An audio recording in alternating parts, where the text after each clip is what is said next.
Hello students, I have already explained differentiation. Now I am going to start integration. Integration is another very important part of mathematical tools, which is second part of calculus. So please try to understand.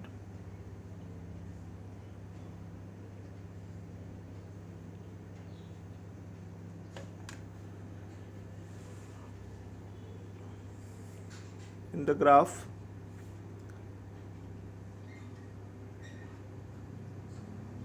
you can see a function plotted between x and y, and the shape of the graph is a curve.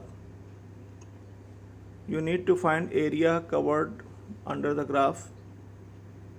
In physics, this area gives some important informations. So first you should try to understand how to find this area. Since we don't know any specific formula to calculate such type of area,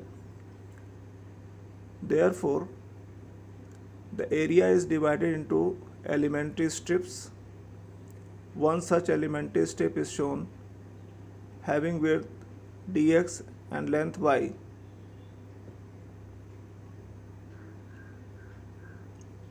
The whole area can be divided into similar strips.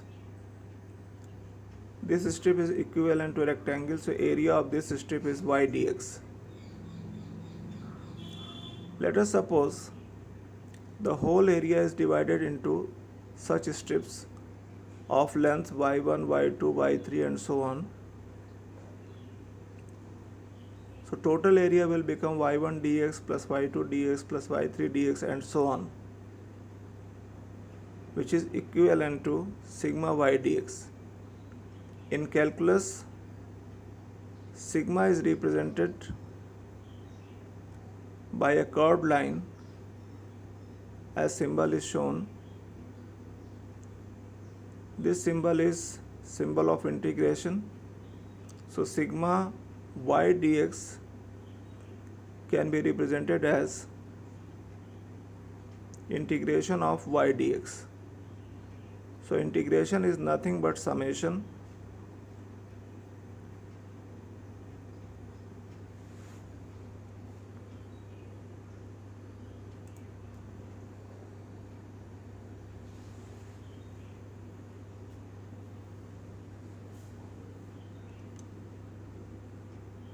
Some important formulas of integration are given. If a function is x power n, then integration of x power n, which is written as symbol of integration x power n dx, and it is x power n plus 1 upon n plus 1 plus c. C is called constant of integration. One example of this formula is given. You try to understand. Below this explanation, a table is given in which integrations of different functions are given. You have to learn this table. These tables find very important applications in physics.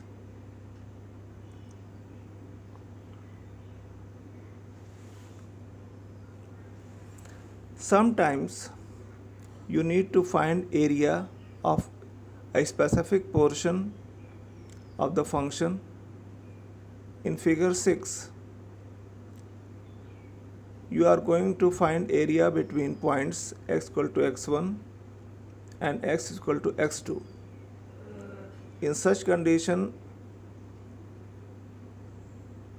symbol of integration is marked as x equal to x1 below the symbol and x equal to x2 above the symbol.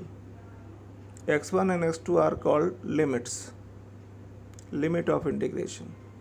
So x1 is lower limit, x2 is upper limit. When a function is integrated between two limits, it is called definite integral. Limits are nothing but values of the function.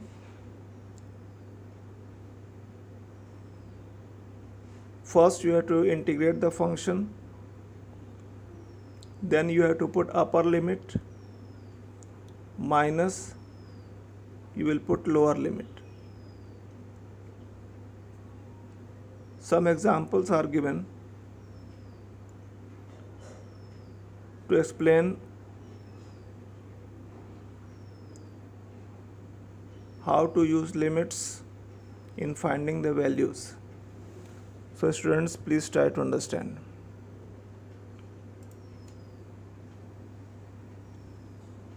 Now let us understand basic applications of integration in physics.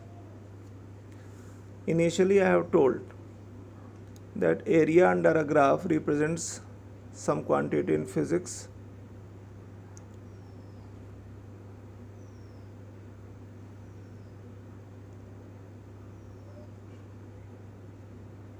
Suppose a graph is plotted between velocity and time, and you have to find displacement of particle.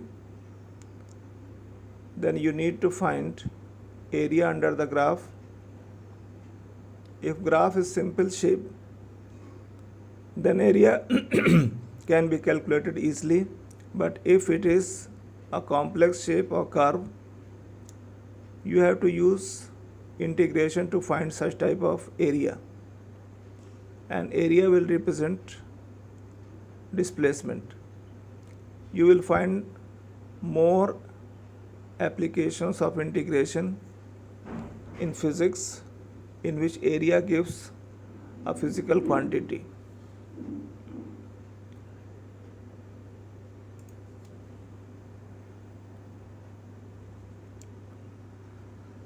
Finally, there are some examples of integration. First, you have to learn all the formulas given in previous table. Some examples are also given. You have to understand those examples. Using that knowledge, you will try to understand these worked out examples. I suppose you will understand all these formulas. You have to keep in mind for further use. Thank you, students. God bless you.